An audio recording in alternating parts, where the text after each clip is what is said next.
Eh oui, bonjour la famille, j'espère que tous on se porte à merveille.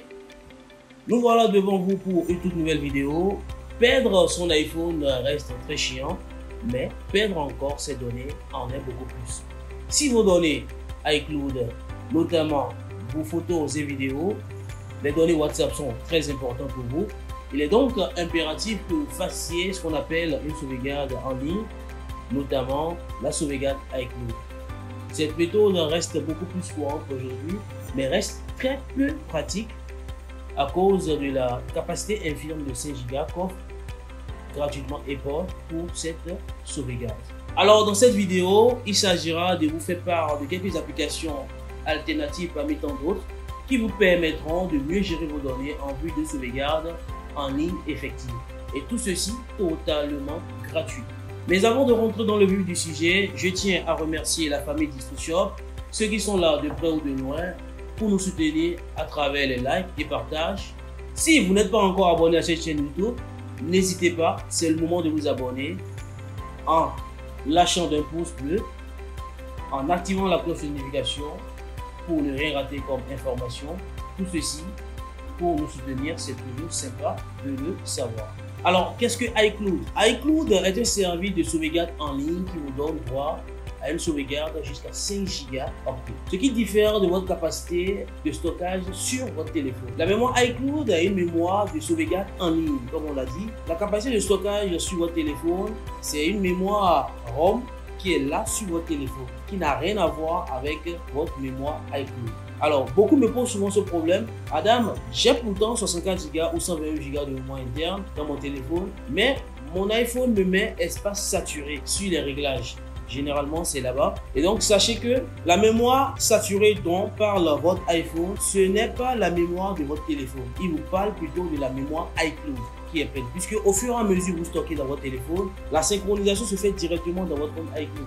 Ce qui vous permet d'ailleurs de sauvegarder vos toutes premières données que vous avez entrées bien sûr dans votre téléphone. Et donc ça n'a rien à voir avec la mémoire de votre téléphone. Vous pouvez, malgré que cette mémoire, malgré que vous avez affiché sur votre écran espace saturé, vous pouvez toutefois encore en train d'être sauvegardé dans votre téléphone, seulement que ces données ne seront pas synchronisées sur votre mémoire iCloud puisque elle aurait été pleine. Alors, la différence nette entre la capacité, entre la mémoire iCloud et la mémoire de stockage sur votre téléphone est lorsque vous synchronisez vos données sur la mémoire iCloud, vos données sont en ligne de façon définitive au point où il vous suffira juste d'entrer votre compte iCloud sur un nouveau téléphone pour les récupérer de façon systématique. Mais par contre, lorsque vos données ne sont pas synchronisées sur la mémoire iCloud et que c'est uniquement sur votre capacité interne de téléphone, en cas de vol par exemple, ou en cas de téléphone défectueux, où vous ne pouvez plus utiliser votre téléphone, automatiquement, systématiquement, sachez que vous avez perdu vos données. Et donc, voilà pourquoi il est donc très important de synchroniser, de sauvegarder ces données en ligne. Nous savons désormais ce que c'est que la mémoire iCloud qui diffère de la mémoire, de la capacité de stockage de notre iPhone. Nous allons maintenant voir comment sauvegarder les données sur notre mémoire, notre compte iCloud. Chose qui est normalement d'ailleurs systématique, automatique. Elle est automatiquement faite. Mais pour ce faire, vous vous rendez dans vos réglages bien sûr et vous cliquez sur votre nom. Vous cliquez sur iCloud, bien sûr, et tout en bas, vous allez voir sauvegarde iCloud. Vous cliquez sur sauvegarde iCloud, vous allez voir sauvegarder maintenant. Vous cliquez sur sauvegarder maintenant. Dès lors, vous désirez de sauvegarder vos données sur votre compte iCloud. Alors, je rappelle, la mémoire iCloud est une mémoire qui vous permet de garder vos données en sécurité. Il vous suffira juste d'entrer votre compte iCloud sur un autre smartphone, un autre iPhone, pour pouvoir récupérer toutes ces données préalablement sauvegardées bien sûr. Eh bien, il est bien beau d'utiliser sa mémoire iCloud pour sauvegarder les données. Malheureusement, nous sommes limités à une capacité de 5 Go de stockage. Apple vous force un peu la main à prendre des packs d'abonnement qui s'élèvent à pratiquement $1 pour les 50 Go, à $3 pour les 200 Go et à $10 approximativement pour les 2 Tera de façon mensuelle. Alors, à défaut de prendre un pack d'abonnement, bien sûr, prenez simplement votre ordinateur, copiez vos données, utilisez la méthode Akai pour copier vos données sur votre ordinateur. Et puis, ça s'arrête là. Néanmoins, suite à quelques investigations, nous vous apportons d'autres méthodes alternatives. Eh bien, si vous faites partie de ces personnes qui pensent que payer un pack d'abonnement pour avoir plus de mémoire iCloud est très coûteux, puisque pour les 50 Go, il vous faut au moins $1 par mois. Et si annuellement, ce budget, c'est déjà beaucoup pour vous, prenez simplement votre ordinateur, sauvegardez les données de votre ordinateur. Ou encore, adoptez cette méthode que nous sommes en train de vous proposer, qui est utiliser des applications telles que Amazon, Google Photos, TeraBoss, etc. Il y en a plusieurs, mais nous allons beaucoup plus nous accentuer ici sur Google Photos, qui vous donne approximativement 15 Go de plus pour vos sauvegardes photos et vidéos. Vous avez 5 Go gratuitement avec la mémoire iCloud. Vous avez 15 Go avec Google Photos. Les deux additionnés vous font environ 20 Go.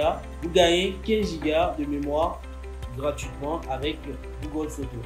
Alors, comment ça se fait? Ce n'est rien de compliqué, absolument rien de compliqué. Dès que vous téléchargez, d'accord, sur App Store, l'application Google Photos, automatiquement, vos photos se synchronisent directement sur l'application Google Photos. C'est-à-dire une mémoire en ligne qui vous permettra de sauvegarder jusqu'à 15 Go vos données photos et vidéos. Alors, quant à la mémoire iCloud, il vous suffira juste de vous rendre dans vos réglages. Vous cliquez sur votre nom et vous cliquez sur iCloud. Dès que vous cliquez sur iCloud, vous allez voir, juste en défilant vers le bas, vous allez voir les applications qui utilisent iCloud. Vous allez donc désactiver les applications dont vous ne voulez pas que les données se synchronisent avec la mémoire iCloud. Un peu comme ici, vous pouvez désactiver photo, mémoire iCloud, vous désactivez.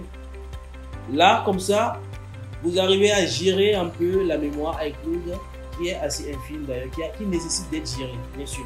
Et donc, pareil pour l'application Amazon, pareil pour l'application TeraBoss, tout est question de gestion. Vous allez juste désactiver au niveau de la mémoire iCloud pour que cela ne puisse pas être sauvegardé doublement. Puisque si vous ne désactivez pas les applications dont vous ne désirez pas partager les données sur la mémoire iCloud, seront synchronisées sur la mémoire iCloud et ça se répétera également sur d'autres mémoires que vous avez ajoutées de façon alternative telles que Google Photos, Amazon, TeraBoss. C'est pareil, celui qui ne veut pas télécharger l'application Google Photos peut utiliser TeraBoss, ainsi de suite. Alors dans cette vidéo, il était question de vous montrer, de partager avec vous quelques applications alternatives pour pouvoir gagner en sauvegarde en ligne, bien sûr. Tout ceci émane d'une certaine gestion, d'une certaine pragmatique en ce qui concerne la mémoire iCloud. Si vos données personnelles sont très importantes pour vous, si la sauvegarde en ligne reste une question active au sein de votre utilisation iPhone, n'hésitez pas à nous dire en commentaire si ces astuces vous ont été utiles ou encore si vous adoptez déjà d'autres alternatives beaucoup plus pratiques que ceux que nous on a énumérés. N'hésitez pas à les partager avec nous en commentaire. Nous sommes tous ici pour apprendre. DistriShop reste strictement à votre disposition pour votre épanouissement. J'espère que cette vidéo vous a été utile en grosso modo d'une manière ou d'une autre. DistriShop vous remercie pour votre attention et restez connectés pour d'autres éventuelles informations. Ciao, ciao, à bientôt.